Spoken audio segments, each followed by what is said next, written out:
Frédéric Lanier, bonjour. Vous êtes associé d'Invelia, mais vous êtes également aujourd'hui patron d'une importante société de développement R&D logiciel en offshore et vous êtes à l'origine d'un incubateur qui aujourd'hui regroupe de jolies pousses, de jolies startups innovantes, notamment dans le commerce électronique. Benjamin Cernès, bonjour. Bonjour. Vous êtes entrepreneur puisque vous êtes à l'origine de la banque d'affaires Invelia que vous avez créée en 2007, mais vous êtes aussi auteur puisque vous avez publié aux éditions Duno un ouvrage dédié à la levée de fonds. Une de vos spécialités, c'est vraiment d'accompagner les PME sur des opérations financières. Oui, donc Invelia avait été créée en 2007 avec pour objectif d'unifier stratégie et conseil en fusion-acquisition pour des PME essentiellement. Il y a quelques années, on a présenté le e-commerce comme un Eldorado. Est-ce qu'aujourd'hui, le secteur va vraiment bien ? Le secteur, il va globalement bien. La croissance organique s'élève à 30%, ce qui est considérable. Ça suffirait, mais ça ne suffit pas à conclure que l'image est parfaite, loin de là, puisque quand on regarde dans le détail, les entreprises préexistantes, ce qu'on pourrait appeler aujourd'hui des pure players, eux continuent de croître, mais à une vitesse beaucoup plus limitée, de l'ordre de 5%. Ça signifie que le delta de croissance de 5 à 30 est réalisé essentiellement par de nouveaux entrants. Et ça nous amène à nous poser beaucoup de questions derrière, stratégiques, en termes de pilotage de la croissance, mais aussi en termes d'opérationnalité et de profitabilité des opérations. Je crois qu'on voit surtout en fait un renchérissement des coûts marketing, d'attraction de trafic visiteur. C'est-à-dire qu'il y a en fait un certain nombre de sites de e-commerce qui ont ce qu'on appelle un OPEX marketing très important. C'est-à-dire que pour arriver au même chiffre d'affaires que l'année précédente, il faut investir plus en marketing. Ce résultat-là donc implique effectivement un retour sur capital employé beaucoup plus faible.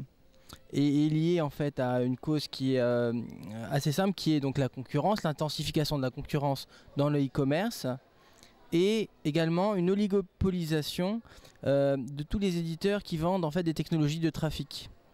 Par exemple l'affiliation. Vous avez des acteurs aujourd'hui, vous avez 3-4 acteurs dans l'affiliation qui ont une part de marché gigantesque. Il y a d'autres secteurs de ce type-là. Voilà. Et alors donc la conséquence de ce renchérissement du coût d'acquisition des nouveaux visiteurs, c'est que les entreprises et les commerçants réfléchissent davantage en termes de conversion qu'en termes de trafic. C'est-à-dire que le levier aujourd'hui, il n'est plus d'acquérir plus de visiteurs, mais de savoir mieux les convertir et de savoir activer optimalement le cross-selling. Benjamin, cette question du coût de l'acquisition de nouveaux acheteurs, de nouveaux e-acheteurs finalement, est-elle aussi vraie pour les acteurs historiques que pour les nouveaux acteurs? Et aujourd'hui, est-il toujours possible de se lancer dans le e-commerce? C'est vrai qu'on peut faire la distinction entre les nouveaux entrants qui sont notamment les grandes enseignes physiques qui ont un peu raté la première vague et les pure players, les e-commerçants de toujours. Alors en fait, les observateurs s'accordent à dire que les deux éléments clés du e-commerce de demain, c'est le multicanal d'une part et d'autre part le design de service. Donc le multicanal, c'est d'arriver à sortir une offre virtuelle à une offre physique, que ce soit de la livraison ou que ce soit des éléments pour pouvoir comparer les produits. Et le redesign de service, c'est de concevoir des produits ou des offres qui sont faites uniquement pour les internautes, qui fit à l'acte d'achat sur internet, qui est quelque chose de nouveau qu'on n'avait jamais pu expérimenter auparavant et qui se traduit notamment par un grand décalage entre la prise d'information et l'acte d'achat lui-même. Donc tout naturellement, les e-commerçants vont avoir besoin de multicanal, donc vont devoir investir des lieux physiques et les enseignes physiques vont avoir besoin de redesign de services, de leur offre, de cross-selling, d'optimisation, etc. Donc on va assister à des partenariats qui mêlent des ADN différents, ça c'est un premier point.